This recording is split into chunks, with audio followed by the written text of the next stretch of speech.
Hello students, ये depreciation accounting का third lecture है। इससे पहले हम पढ़ चुके हैं basics of depreciation method, straight line method, जिसमें कि हर साल अमाउंट ऑफ डेप्रिसिएशन सेम रहता है। Second is written down value method of depreciation accounting. Written down value method says that the value keeps on reducing. The book value keeps on reducing, and we charge depreciation on that reduced value. For example, you buy a set for rupees 1 lakh, charge initially depreciation at 10%, that is you will subtract 10,000 from 1 lakh. 1 lakh की asset खरीदी, पहले साल 10% depreciation लगा करके उसकी value बच गई 90,000। ठीक है, तो नेक्स्ट टाइम जब आप डेप्रिसिएशन लगाओगे तो इस रिटन डाउन वैल्यू पे लगाओगे। ठीक है, 90,000 में से 10% फिर लेस करोगे तो 10% होगा 9,000, बचेगा 81,000। नेक्स्ट टाइम डेप्रिसिएशन लगाएंगे तो फिर रिटन डाउन वैल्यू 81,000 के ऊपर। ये मतलब है रिटन डाउन वैल्यू का। आज हम रिटन डाउन वैल्यू मेथड के दो एग्जांपल्स देखेंगे, न्यूमेरिकल्स, एक सिंपल और एक एडवांस्ड। पहला देखिए, ललित लिमिटेड ने एक प्लांट खरीद लिया 80,000 का। कब खरीद लिया है ये? 1 अक्टूबर 2014 को। डेप्रिसिएशन प्रोवाइड करना है 10% per annum diminishing balance method से। ठीक है, 1 अक्टूबर 2014 से depreciation 10% per annum diminishing balance method. 1 जनवरी 2017 को क्या हुआ? इसमें से 1/4 जो है दैट वाज फाउंड अनसुटेबल, वो सही नहीं लगी और उसको डिस्पोज ऑफ कर दिया, बेच दिया 12,000 में। Using this data on the same date को एक नया प्लांट खरीद लिया 30,000 रुपये में। हमें प्लांट अकाउंट बनाना है 4 सालों के लिए। अब देखिए, यहाँ पर हमें कभी कहीं नहीं कहा कि अकाउंट्स कब क्लोज होंगे। ठीक है, अब नहीं कहा तो हम एज्यूम करेंगे, we assume that accounts are close on 31 March. कुछ नहीं कहा तो 31 मार्च के बेसिस पे हम करेंगे। इम्पॉर्टेंट इवेंट्स की डेट्स नोट कर लेते हैं।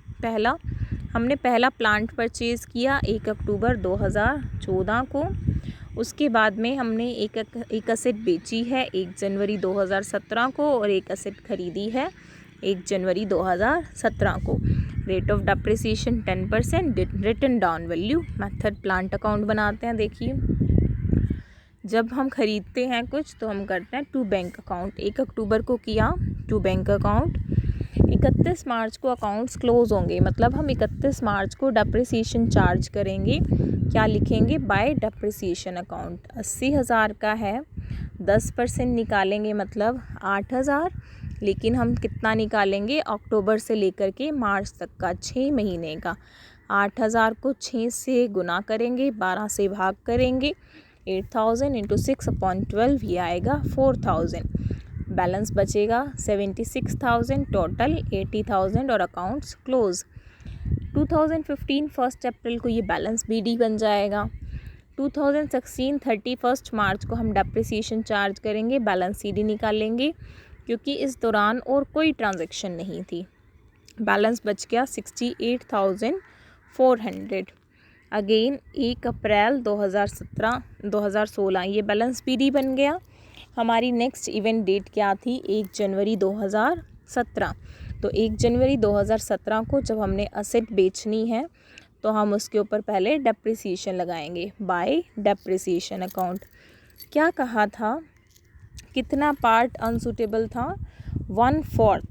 ठीक है, 1/4 part was unsuitable and sold for rupees 12,000। पहले 1/4 की वैल्यू निकाल लेते हैं।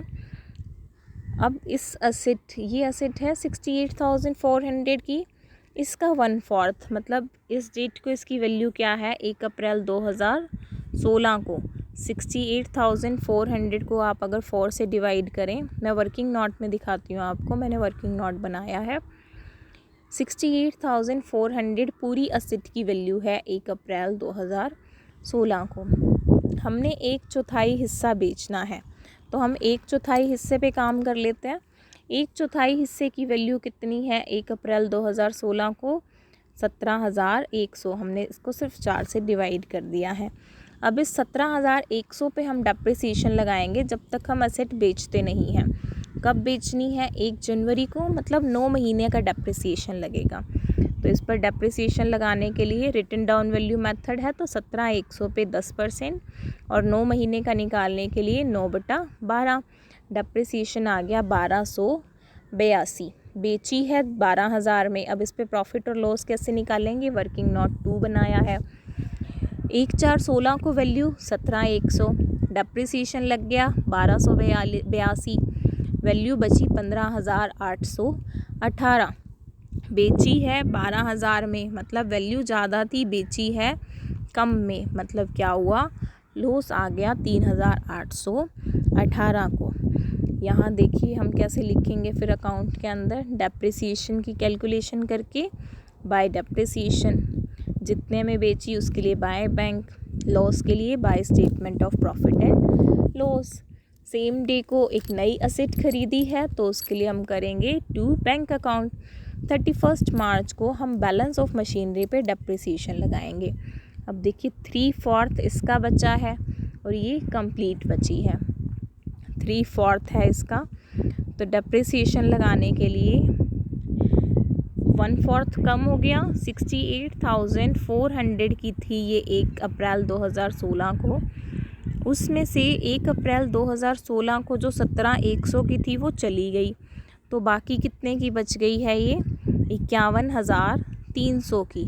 इसके ऊपर हमने डेप्रिसिएशन लगाना है 10%, वो आया 5130।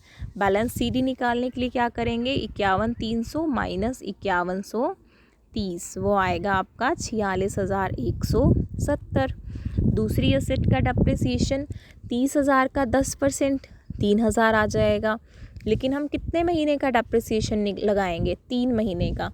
3,000 इंटू 3 डिवाइडेड बाय 12, 750 ये डेप्रिसिएशन आ गया। Balance CD 30,000 minus 750, 29,250। इस तरह से ये इसका क्लोजिंग बैलेंस आ जाएगा। I hope it's clear. अगर कोई क्वेरी हो तो ask me in comments. Working note बनाना बहुत ज़रूरी है एक क्वेश्चन करते हुए, डेप्रिसिएशन का सॉल्व करते हुए, इसके बिना आपका क्वेश्चन अधूरा रहेगा। नेक्स्ट देखिए, ये थोड़ा सा एडवांस इलस्ट्रेशन है, थोड़ा सा टिपिकल पड़ेगा। ऑन 1 जनवरी 2014 एक मशीनरी खरीद ली 1,60,000 में। फिर क्या हुआ?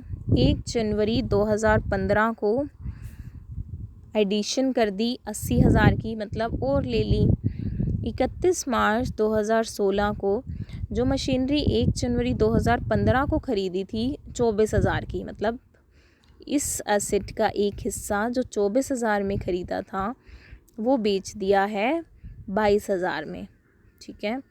फिर 30 जून 2016 को एक एसेट जो शुरू में ख़रीदी थी 1 जनवरी 2014 को ख़रीदी थी, उसका एक हिस्सा जो 64,000 का था वो बेच दिया 53,400 में। फिर 1 अक्टूबर 2016 को नई एसेट खरीद ली है 20,000 की। Rate of depreciation 10% per annum, written down value method. हमने मशीनरी अकाउंट बनाना है कैलेंडर ईयर 14 से 16 के लिए, मतलब 1 जनवरी 2014 से 31 दिसंबर 2016।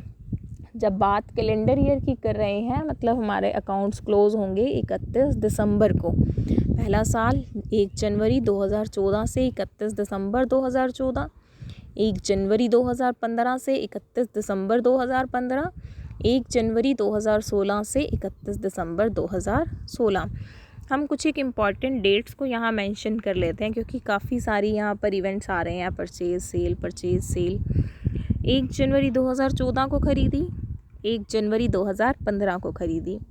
उसके बाद में 31 मार्च 2016 को बेची, 30 जून 2016 को बेची, 1 अक्टूबर 2016 को ख़रीदी। अब हमारे कैलेंडर ईयर्स के हिसाब से देखिए, 1 जनवरी 2014 के बाद में क्या होगा? 1 जनवरी 2015 के इवेंट से पहले एक डेप्रिसिएशन लग जाएगा 31/12/14 को। इसी तरह से 1 जनवरी 2015 को जो ख़रीदी उसके बाद में अगले इवेंट से पहले एक डेप्रिसिएशन लग जाएगा 31/12/15 को।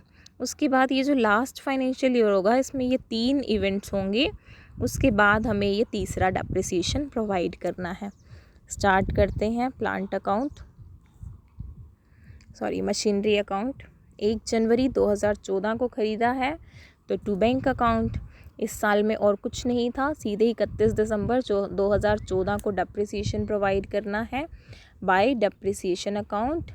10% 16,000 डेप्रिसिएशन और बैलेंस बच गया 1,44,000। 1 जनवरी 2015 को सेम बन जाएगा बैलेंस BD। अब यहाँ पर क्या था, 1 जनवरी को ही एक नई असेट और ख़रीदी है तो टू बैंक अकाउंट। और इस साल में कुछ नहीं था तो हम 2015 एंड में 31 दिसंबर को दोनों असेट्स पे डेप्रिसिएशन लगा देंगे। पहली asset 1,44,000, written down value method के हिसाब से डेप्रिसिएशन बन जाएगा 14,400। ये असेट 80,000 में ख़रीदी थी, 1 जनवरी को ही ख़रीद ली थी, तो पूरे साल का डेप्रिसिएशन लगेगा 80,000 का 10% 8,000। बैलेंस निकाल देंगे, 1,44 minus 14,400, 80 minus 8, balance match and account close. अब यहाँ देखिए 2016 1 जनवरी को बैलेंस BD 2 असेट्स हैं हमारे पास। अब इस साल में हमने एक तो 31 मार्च को बेचना है, 30 जून को बेचना है, फिर 1 अक्टूबर को ख़रीदना है। पहले देखिए 31 मार्च को जो बेच रहे हैं, क्या कहा था, जो हमने सेकंड नंबर पे ख़रीदी है, ये वाली जो ख़रीदी है, इसका एक हिस्सा जिसकी कॉस्ट थी 24,000, जिसकी ओरिजिनल कॉस्ट 24,000 थी, वो बेचा है 22,000 में।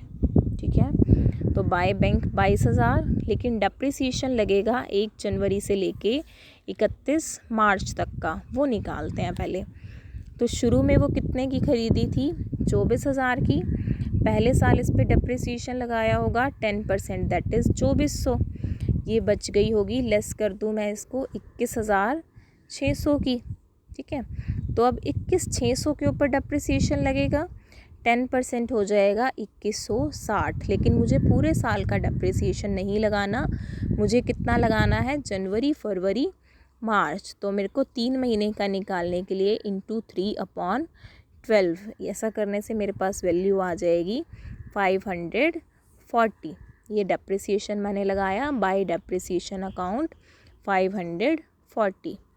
वर्किंग नोट 1, यहाँ देखिए ब्रैकेट में मैंने 1 लिखा है, मतलब मैंने फर्स्ट वर्किंग नोट के अंदर दिखाया है कि डेप्रिसिएशन कैसे निकाला। 1 जनवरी 2015 को वैल्यू 24,000 थी, पहले साल का डेप्रिसिएशन 2400 लग गया, वैल्यू बच गई 21,600। तो इसके ऊपर डेप्रिसिएशन निकालने के लिए हमने 10/100 और 3/12 किया, तो ये डेप्रिसिएशन आ गया। नेक्स्ट हमने निकालना है कि इस पे प्रॉफिट हुआ या लॉस हुआ। एसेट की वैल्यू क्या थी, 24,000, पहले साल डेप्रिसिएशन लग गया 2400, अब तक का डेप्रिसिएशन, अब इस साल में अब तक का डेप्रिसिएशन लग गया 540। असेट की वैल्यू बच गई 21,060। बेची कितने में है, 22,000 में, मतलब ज़्यादा वैल्यू में बेची है, इसका मतलब 940 का प्रॉफिट हो गया। तो प्रॉफिट को आप कैसे लिखते हैं, two statement of P&L account 940। ये 31 मार्च वाली असेट का काम ख़त्म। अब 30 जून को एक असेट बेची है हमने, ये किस में से बेची है हमने, जो हमने ओरिजिनली ख़रीदी थी 64,000 की। इस असेट का एक हिस्सा जो हमने ओरिजिनली ख़रीदा था 64,000 के अंदर, वो बेचा है 53,400 में। तो बाय बैंक तो 53,400 करना है, लेकिन इसके ऊपर हमें डेप्रिसिएशन लगाना है 1 जनवरी से 30 जून का। उसकी कैलकुलेशन देखिए, 64,000 की थी 1 जनवरी 2014 को, पहले साल डेप्रिसिएशन लग गया होगा 6400। ठीक है, वैल्यू कितनी बच गई, 57,600। दूसरे साल फिर डेप्रिसिएशन लग गया होगा, एक साल और ख़त्म हो चुका है, तो दूसरे साल फिर से डेप्रिसिएशन लग गया होगा, तो इसकी वैल्यू क्या बच गई है, 51,840। तो इस असेट की वैल्यू 1 जनवरी 2016 को थी 51,840।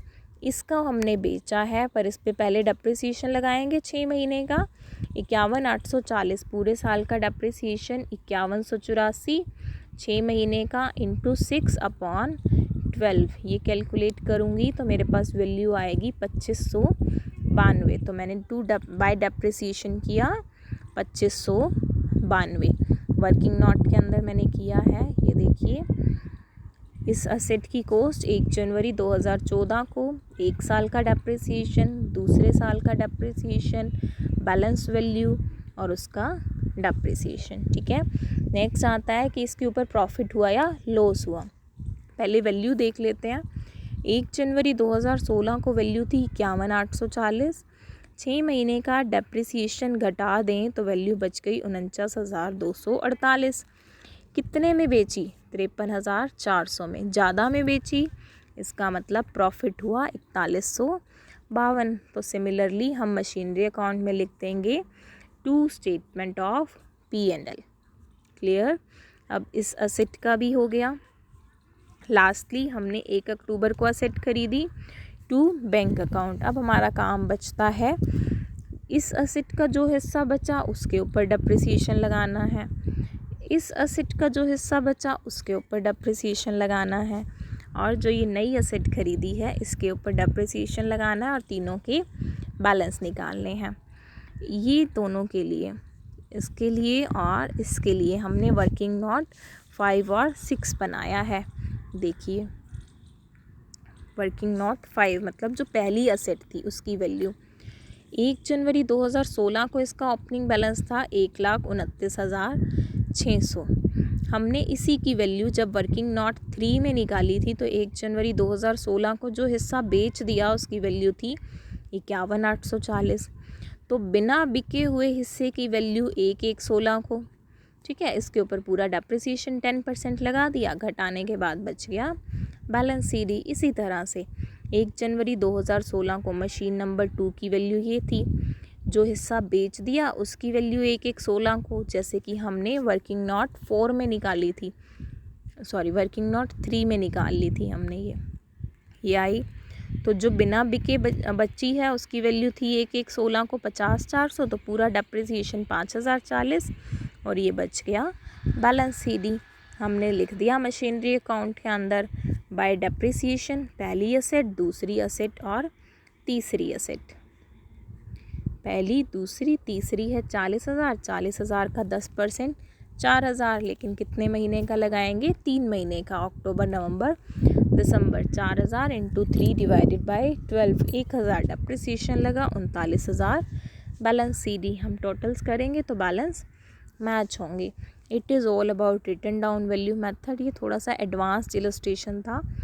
आप इस तरीके के और क्वेश्चंस करके देख सकते हैं। कहीं कोई क्वेरी आती है तो you can ask me. Thank you very much. Please like, share and subscribe.